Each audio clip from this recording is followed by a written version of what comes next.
Bismillahirrahmanirrahim. Pada kesempatan kali ini saya akan membicarakan tentang materi pada minggu-minggu lalu yang sudah saya presentasikan, yaitu dengan berjudul Independensi Tafsir Al-Quran dan Kitab-Kitab Hadis. Makalah ini sebenarnya berbicara tentang sejarah tafsir itu sendiri, bahwa ilmu tafsir belum menjadi disiplin ilmu sendiri, masih masuk dalam disiplin ilmu hadis. Makanya tak heran kita bisa melihat bahwa dalam kitab tafsir itu di dalam kitab hadis itu ada subbab yang membahas tafsir. Karena pada dulunya tafsir ini belum menjadi ilmu sendiri, masih masuk dalam kitab hadis. Namun kapan tafsir ini menjadi disiplin ilmu sendiri, yaitu pada dalam penelitian makalah saya pada akhir-akhir Bani Umayyah dan awal Bani Abbasiyah, yang mana pada saat itu keilmuan meledak dan sebagainya. Kita bisa melihat, kita bisa tarik mungkin daripada dari masa sahabat, kemudian dari masa tabi'in. Ini belum menemukan tafsir sebagai independen, belum menemukan tafsir sebagai berdiri sendiri dalam disiplin ilmu tafsir, tapi masih dalam ilmu hadis. Belum menemukan sahabat, masih pada itu belum temukan tafsirnya ya dengan metodologinya riwayah, yaitu dengan jika tidak tahu maka bertanya pada Rasulullah. Ketika Rasulullah wafat, maka disitulah para sahabat menafsirkan Al-Quran bil Quran, kemudian Al-Quran bis Sunnah. Mengapa Al-Quran bil Quran? Karena Al-Quran, ayat Al-Quran itu memiliki hubungan erat sebelum dan sesudah ayat tersebut. Kalau dalam Fahad Ar-Rumi dalam kitab Ushul Tafsir Al-Manhajul disebut al-munasabat bainal ayat, artinya keterkaitan antara ayat sebelum dan sesudahnya. Karena Al-Quran, semua ayat Al-Quran ini ada saling terkait antara lainnya. Kemudian ada Al-Quran bis Sunnah. Al-Quran bis Sunnah pada sahabat ini adalah menitik beratkan penafsiran Al-Quran dan menjadikan sumber tafsir Al-Quran itu pada as-sunnah dari segi perbuatannya, tindakan dan keputusan Nabi Muhammad SAW. Dan beranjak pada masa tabi'in. Pada masa tabi'in di sini juga masih belum ilmu tafsir ini berdiri sendiri. Pada masa tabi'in bagaimana metodologinya ditambahkan, yaitu dengan qaulus sahabat, ijtihad para sahabat pada saat itu. Al-Quran bil Quran, Al-Quran bis Sunnah, dan qaulus sahabat sebagai metodologi dalam menafsirkan Al-Quran pada masa tabi'in. Nah, pada masa tabi'in sudah ada yang membuat disiplin ilmu sendiri, yaitu kita bisa lihat Al-Muqatil bin Sulaiman dalam kitabnya Wujuh wan Nazair fi Tafsir Al-Quranul Karim. Kita bisa melihat tafsirannya. Begitu juga diikuti oleh Al-Farra dalam kitab Ma'anil Quran. Di sana sudah menjadi disiplin ilmu, namun belum begitu utuh menafsirkan dari surah An-Nas sampai dari surah Al-Fatihah sampai surah An-Nas. Belum begitu rinci dan sebagainya.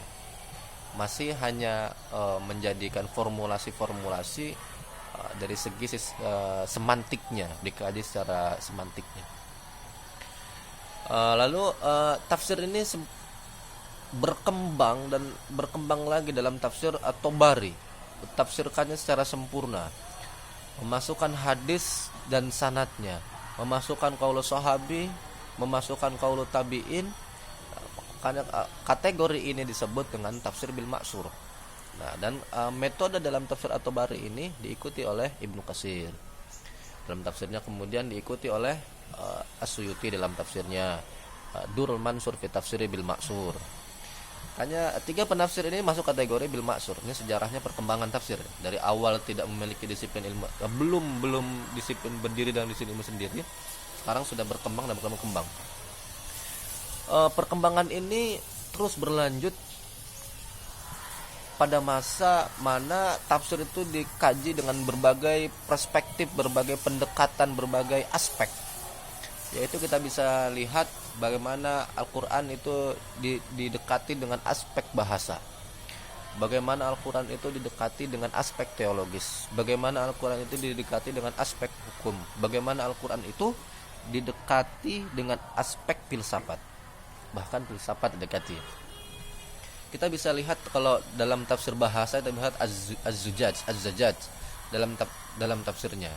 Kemudian ada lagi Bahrul Muhit, yaitu karangan Abu Hayyan Al-Andalusi dalam tafsirnya dengan qiraatnya yang sangat kental. Kita lihat lagi Zamakhsyari dalam tafsirnya Al-Kasyaf, yaitu mengkaji tentang nahu dalam aspek nahunya. Nah, ini menjadi pendekatan-pendekatan yang perkembangan tafsir itu sendiri. Kemudian dari secara teologis kita bisa lihat tafsirnya Zamakhsyari juga Al-Kasyaf, bagaimana teologi Mu'tazilahnya sangat kental dalam tafsirnya. Kemudian dari segi filsafat kita bisa lihat Ar-Razi dalam kitab Mafatihul Ghaib dengan filosofnya menafsirkan pendekatan falsafinya dalam menafsirkan Al-Quran. Kemudian kita lihat dalam hukum Ibnu Arabi dalam tafsirnya. Kemudian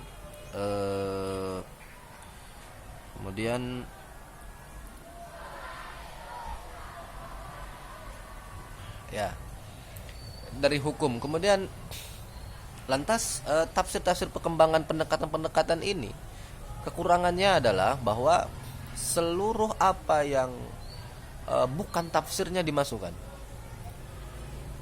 seperti Israiliyat. Makanya tak heran dalam pendekatan-pendekatan yang baru-baru ini, yang pada masa abad itu awal Abbasiyah ini menjadi banyak problematika, yaitu dengan lebih mendekatan pada ro'yi, seperti Ar-Razi dalam itu ro'yi.